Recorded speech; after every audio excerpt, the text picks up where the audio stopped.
Bonjour à toutes et à tous, chers abonnés spectateurs. Aujourd'hui, nous allons vous parler des gènes égoïstes. Alors, qu'est-ce qu'un gène égoïste? Nous les appelons ainsi car ils n'ont aucun bénéfice pour l'individu ou cellule qui les contient. Aucun avantage notable, comme par exemple une survie accrue en conditions de malnutrition ou lors d'une exposition à des antibiotiques. Malgré leur inutilité apparente, ces gènes se propagent aisément dans une population. Nous retrouvons ces gènes chez les cellules eucaryotes, mais également chez les prokaryotes. Les cellules eucaryotes sont des cellules qui ont une enveloppe nucléaire, c'est-à-dire que le génome ou ADN est enfermé dans une membrane pour former un noyau. Ce sont les cellules qui, par exemple, vont nous composer. À l'opposé, il y a les prokaryotes qui, elles, n'ont pas d'enveloppe nucléaire, c'est le cas des bactéries, qui sont des organismes unicellulaires, c'est-à-dire constitués d'une seule cellule. Dans les bactéries se situent des plasmides. Ce sont des éléments d'ADN extrachromosomiques, donc qui ne se retrouvent pas dans les chromosomes bactériens. Ce sont également des éléments de génétique mobile, c'est-à-dire qu'ils peuvent se déplacer d'une bactérie à l'autre, comme c'est le cas par exemple lors du phénomène de conjugaison. Ils se transmettent aussi par division cellulaire de manière équitable.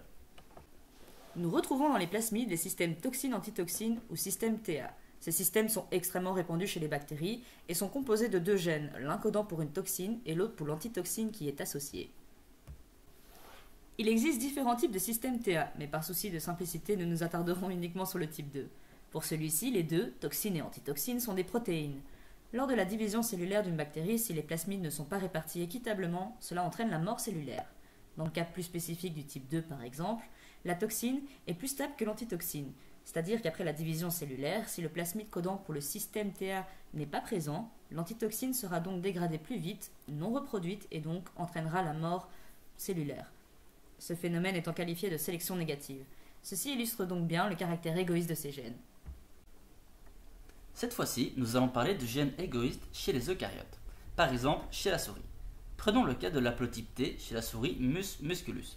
Afin de faciliter la compréhension du mot haplotype, nous allons ici considérer qu'il s'agit seulement d'un seul gène, que nous nommerons gène T.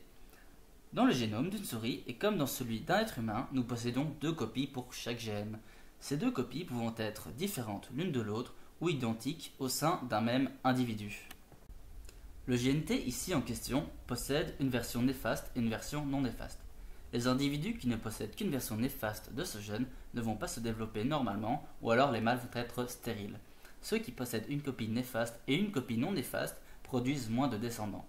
Nous voyons ici clairement le désavantage de la possession d'une telle copie et nous n'aurions nul mal à supposer sa disparition future dans le génome de la population.